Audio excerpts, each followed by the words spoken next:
बिस्मिल्लाहिर्रहमानिर्रहीम। आज का जो हमारा टॉपिक है वो है ट्रांजिस्टर एम्पलीफिकेशन एक्शन का। कि ट्रांजिस्टर जौन से हैं वो चीज़ों को एम्पलीफाई कर देते हैं अगर एज एन एम्पलीफायर हम उनको यूज़ करें। अभी तक हमने जो पढ़ा था वो पढ़ा था कॉमन बेस एम्पलीफायर, और वो कुछ इस तरह से था कि अगर मैं ले लेता हूँ PNP एन टाइप बेस, ये हमारे पास कलेक्टर, ये एमिटर, और इसको हम इस तरह से लगाते हैं कि एमिटर और बेस जौन सी है वो हमेशा फॉरवर्ड बाइस होनी चाहिए और कलेक्टर बेस हमेशा रिवर्स बाइस होगी, तो ही ये एक्टिव रीजन में जाएगा, जिधर हम इसको एज एन एम्पलीफायर यूज़ करते हैं।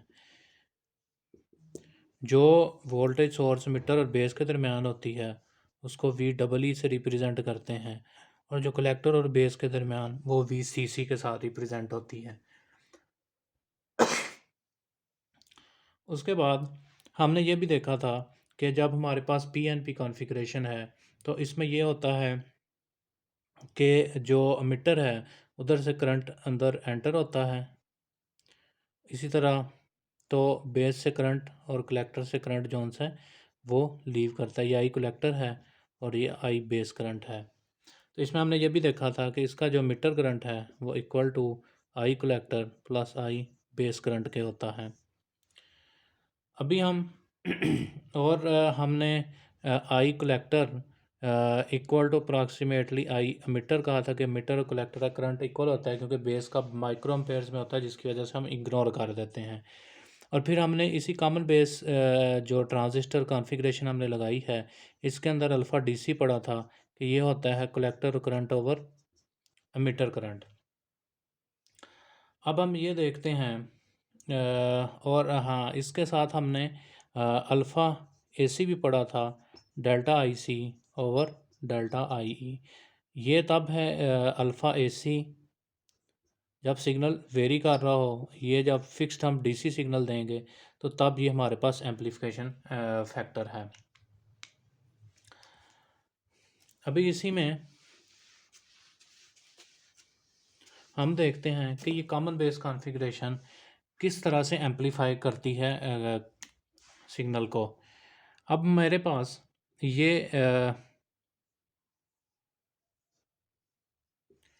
PNP एक ट्रांजिस्टर है, इसको मैंने उसी तरह से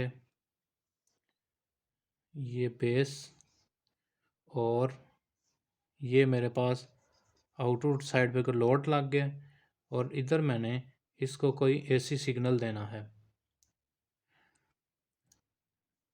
बेस कलेक्टर एमिटर। अब ये हमारे पास कॉमन बेस कॉन्फ़िगरेशन है, इसके अंदर ये आउटपुट साइड पे RL यानी कि ये लोड रजिस्टर लगा हुआ है।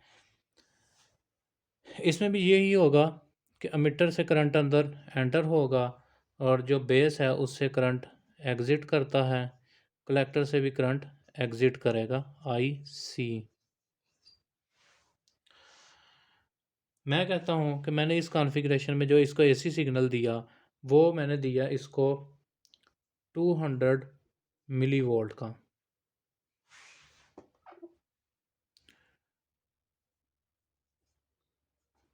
200 मिली वोल्ट का मैंने इसको इनपुट सिग्नल दिया। 200 मिली वोल्ट का मैंने एमिटर और बेस के दरमियान ये एक इनपुट सिग्नल दिया है।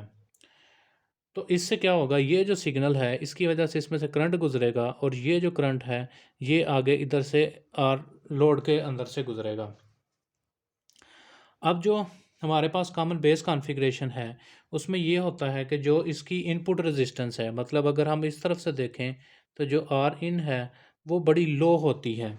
लो होने की वजह ये है कि इसके आगे ये एमिटर बेस जंक्शन लगा होता है जो कि फॉरवर्ड बाइस होता है।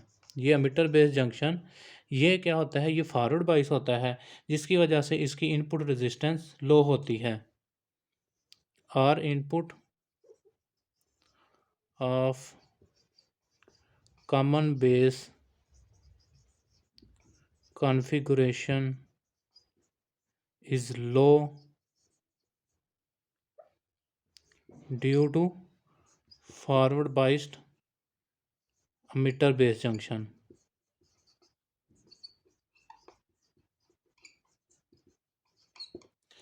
ठीक हो गया जी कि इनपुट रेजिस्टेंस इसकी लो होती है कॉमन बेस कॉन्फ़िगरेशन में। उसकी वजह ये होती है कि इसका जो हमारे पास फॉरवर्ड बाइस होता है एमिटर बेस जंक्शन, यानी कि ये जो जंक्शन है ये फॉरवर्ड बाइस होता है, जिसकी वजह से कॉमन बेस कॉन्फ़िगरेशन में इनपुट रेजिस्टेंस लो होती है। और ये जो इनपुट रेजिस्टेंस है ये वाली, ये वेरी कर सकती है फ्राम 10 ओहम टू 100 ओहम। ये जो इनपुट रेजिस्टेंस है ये वेरी कर सकती है 10 ओहम से 100 ओहम के दरमियान।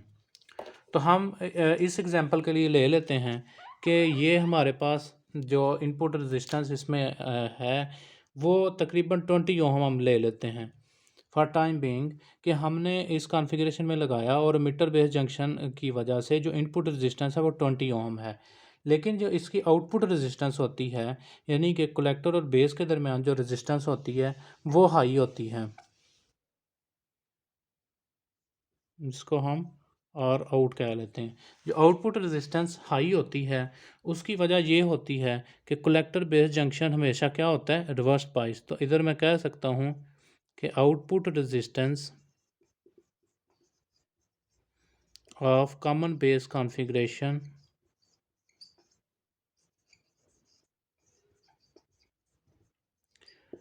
is high किस वजह से, due to collector base junction due to reverse biased, और बी का मतलब है due to reverse biased collector base junction. यानी कि जो आउटपुट रेजिस्टेंस है जो कलेक्टर और बेस के दरमियान है वो हाई होती है कॉमन बेस कॉन्फ़िगरेशन में। उसकी वजह ये होती है कि जो कलेक्टर और बेस का जंक्शन होता है वो रिवर्स बाइस में होता है। तो ये जो आउटपुट रेजिस्टेंस है ये हमारे पास वेरी करती है। This could be from 50 kilo ohm 50 kilo ohm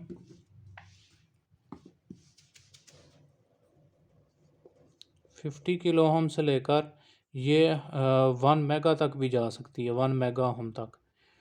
50 kilo ohm minimum और 1 मेगा मैक्सिमम हो सकती है इसकी आउटपुट रेजिस्टेंस। तो आउटपुट रेजिस्टेंस हाई होने की वजह क्या है कि कलेक्टर बेस जंक्शन जौन सा है वो कॉमन बेस कॉन्फ़िगरेशन के अंदर रिवर्स्ड बाइस में होता है। तो मैं फ़िलहाल ले लेता हूँ कि इसकी जो आउटपुट रेजिस्टेंस है वो 100 किलो ओहम है। कॉमन बेस कॉन्फ़िगरेशन के अंदर हमने इसको इस तरह से बाइसिंग इसकी की कि इसकी आउटपुट रेजिस्टेंस 100 किलो ओहम है और जो इनपुट रेजिस्टेंस है वो 20 ओहम है। अच्छा, इधर हम डायरेक्ट इसको सोर्सेज लगा रहे हैं, लेकिन जब एक्चुअल हम इसको करेंगे सर्किट आगे जाके एनालिसिस करेंगे तो हम रजिस्टर्स के through emitter current, base current और आउटपुट आईसी ये सारे रजिस्टर्स हम बाइसिंग करके इसके करंट को हम कंट्रोल करवाएंगे। और उसी बाइसिंग की वजह से जो इनपुट रेजिस्टेंस है और जो आउटपुट रेजिस्टेंस है वो वेरी करेगी।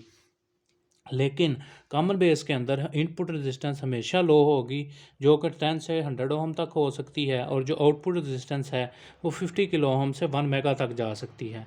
तो अभी हमने कह दिया कि जो इनपुट रेजिस्टेंस है वो 20 ओहम है, जो आउटपुट रेजिस्टेंस है वो 100 किलो ओहम है। और हमने ये कहा कि जो हमने इसके ऊपर लोड रजिस्टर लगाया है RL, इसकी हमने कहा कि ये जो लोड है ये लेट्स सपोज 5 किलो ओहम का है। जो ये कॉमन बेस कॉन्फ़िगरेशन अंदर ये जो ट्रांजिस्टर है जिस लोड को ड्राइव कर रहा है उसकी हमने कहा कि रेजिस्टेंस 5 किलो ओहम है। अभी हम ये देखते हैं कि जो इनपुट साइड के अंदर हमारा करंट है जो आई एमिटर है वो कि हमें ओहम्स लॉ से पता लगता है V is equal to I R, और V हमारे पास 200 मिली वोल्ट है और I हमने निकालना है जो एमिटर करंट है, और R हमें पता लग गया 220 ओहम।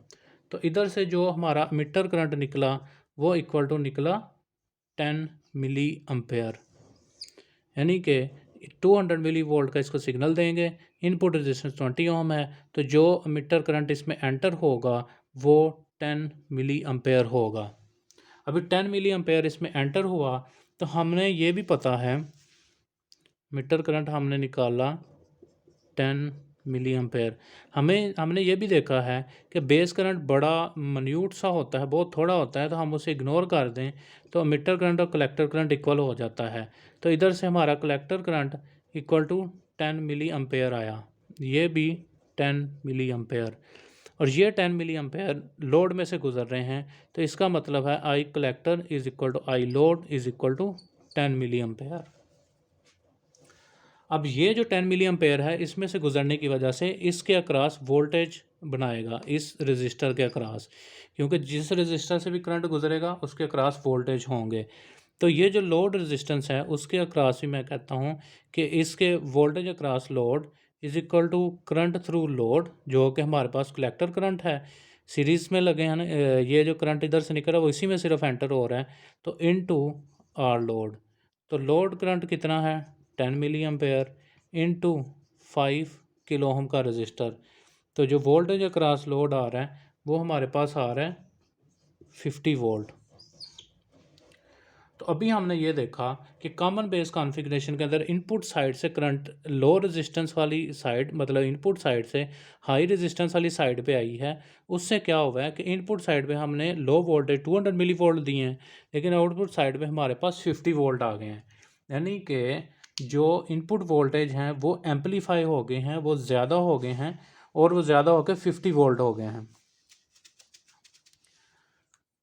अभी हमने इधर से क्या किया, मीटर करंट 10 मिली एम्पेयर निकाला, आईसी 10 मिली एम्पेयर निकला, हमने जो इनपुट वोल्टेज दिए थे वो 200 मिली वोल्ट दिए थे, तो आउटपुट वोल्टेज हमारे पास आ गए थे 50 वोल्ट।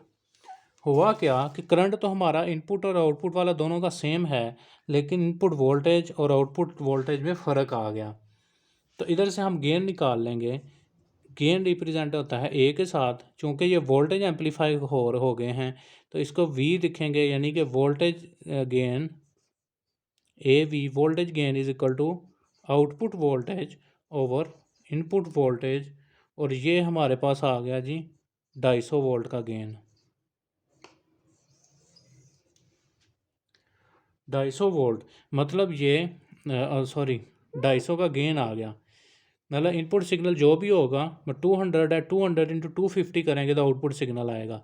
अगर इनपुट सिग्नल 1 वोल्ट है तो 1 इंटू 250 करेंगे तो आउटपुट पे 250 वोल्ट आ जाएंगे। तो ये हमारा गेन आ गया 50 volt divided by 200 milli volt, जो कि 250 का हमारे पास गेन आ गया।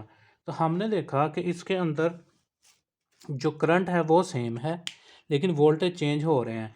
इसका मतलब ये हुआ कि जो कॉमन बेस कॉन्फ़िगरेशन है, कॉमन बेस कॉन्फ़िगरेशन ये जो अभी बनाई है, ये करती है वोल्टेज को एम्पलीफाई। तो इसलिए हम इसे कहते हैं common base configuration is a voltage amplifier configuration, कि जब भी आपने अपने वोल्ट सिग्नल को इंक्रीज़ करवाना है, वोल्टेज इंक्रीज़ करवाने हैं, तो आप कॉमन बेस कॉन्फ़िगरेशन बनाएंगे, तो वो इसको क्या उसे कहते हैं, वोल्टेज उसको इंक्रीज़ कर देगा। तो कॉमन बेस कॉन्फ़िगरेशन के अंदर ट्रांजिस्टर एक्ट करता है as a voltage amplifier. In common base configuration